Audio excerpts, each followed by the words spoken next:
Advances in biotechnology were helping people improve their physical and mental abilities to an amazing degree.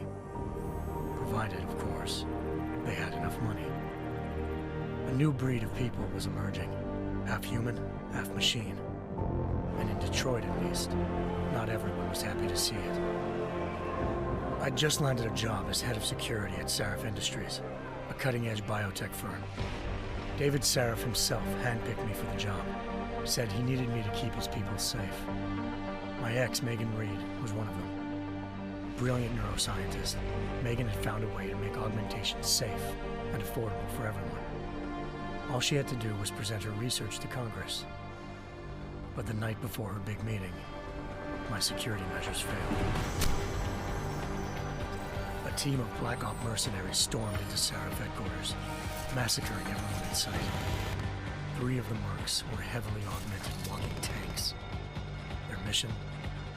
Take out Megan and her team. I tried to stop them, but their leader tossed me through a plate glass wall. Last thing I heard as his bullets slammed into my brain was Megan's dying scream. I should have died with her. Only I didn't. High-end military-grade enhancements saved my life. The best augmentation Sarif's money could buy. It took me half a year to get a feel for her.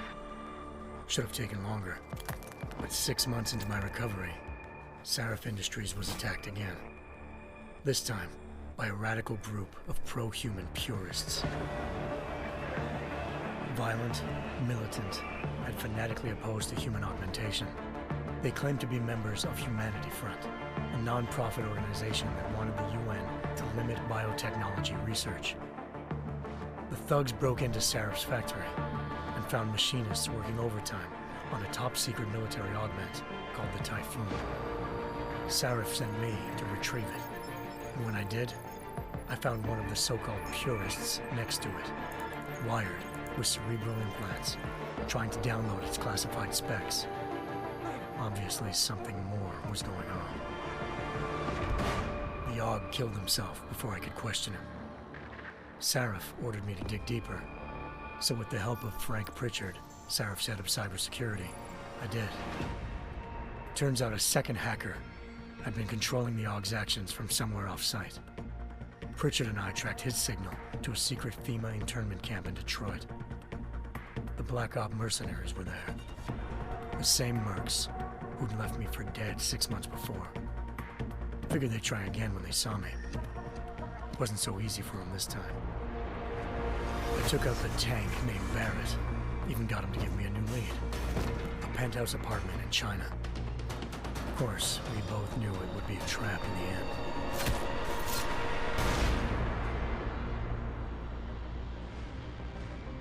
Hengsha Island, China. Home to a city so crowded, they had to build a second city on top of it. Trying to find clues in Hengsha wouldn't be easy. Lucky for me, I wasn't alone. Farida Malik, Sarif Industries' ace pilot, had lived in Hengsha before. A good person to have on your side. She knew enough about the place to get me around. Malik dropped me in the lower city, close to the penthouse Barrett had told me about. Bell Tower Associates, a private security firm under contract to the Chinese government, had agents tossing the suite when I arrived. Just not for the reason I'd been expecting. Turns out the man who lived there was a criminal hacker named Van Bruggen. The same hacker who'd been remotely controlling the AUG in Sarif's factory. Van Bruggen's panicked decision to force the man to commit suicide had been a mistake. Now his mercenary partners were gunning for him, and I needed to find him before they did. Locating Van Bruggen meant playing nice with the Triads, Hengsha's organized crime lords. They had the hacker holed up inside a low-rent capsule hotel. By the time I found him, Van Bruggen had no qualms giving up the woman who hired him. Zhao Yunru, president of the Taiyang Medical Corporation. According to Van Bruggen, Zhao wanted to monopolize the augmentation industry and had hired Black Op mercenaries to destabilize her competition. Sarif Industries was at the top of her list.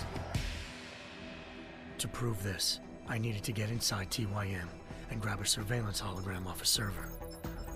I suspected Van Bruggen was hiding something when he told me this, but nothing could have prepared me for what I saw. Megan wasn't dead. She and her 4 best researchers had been kidnapped, spirited away somewhere while their kidnappers made it look like they were dead. Desperate to learn more, I confronted Zhao in her penthouse. She claimed to be a pawn in a bigger plan, and hinted at a group so powerful it controlled global interests at a whim. Then she slipped into a panic room and hit the alarm, forcing me to make a very quick exit. I figured Zhao was lying, but part of her confession made sense. David Sarif had been worried about his people. So worried, he'd required all of them to have subdermal locator devices surgically implanted. The GPOs would have been broadcasting the day of the attack. But Zhao said a single call to Picus, the world's leader in global 24-hour satellite news, had turned those signals off. I needed to fly to Picus headquarters in Montreal if I wanted to learn more.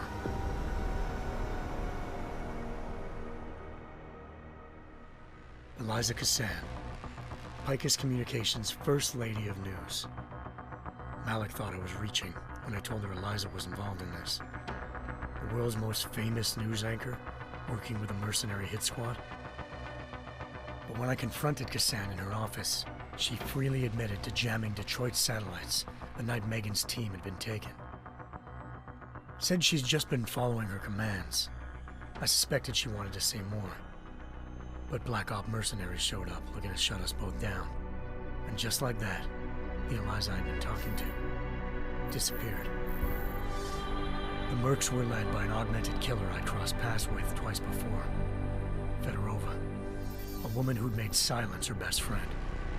She waited for me to track Eliza's transmission to a secret server room underneath the Picus complex, then jumped me from behind. A deadly fight ensued. I made sure she never moved silently again. With Fedorova down and no one left to keep Eliza quiet, she reappeared. Turns out Picus's First Lady of News wasn't a lady at all. She was a sophisticated AI program, engineered to monitor data streams and control what people believed.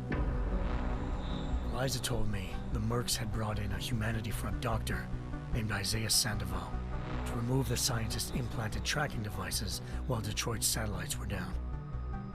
She also told me to speak to David Sarif if I wanted to learn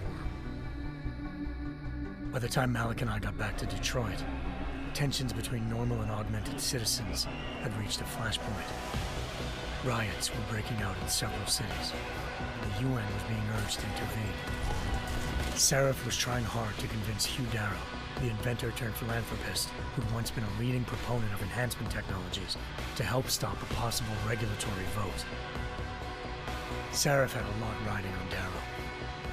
Megan's discovery would have given millions of people the chance to evolve beyond their normal human abilities, and at the same time catapulted Sarif Industries to the top of the Fortune 500. According to Sarif, Megan's kidnappers knew this, and didn't want people evolving unless they controlled how it was done. He called his enemies Illuminati, and urged me to keep searching. Determined to do so, I tracked down Sandoval via America's most outspoken augmentation opponent, Bill Taggart, Sandoval's boss and founder of Humanity Front. Sandoval admitted to operating on Megan's team when I confronted him, but said he hadn't removed their GPLs.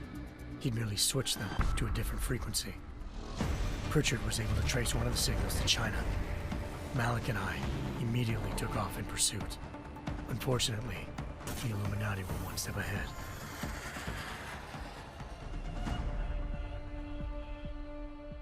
Ambushed.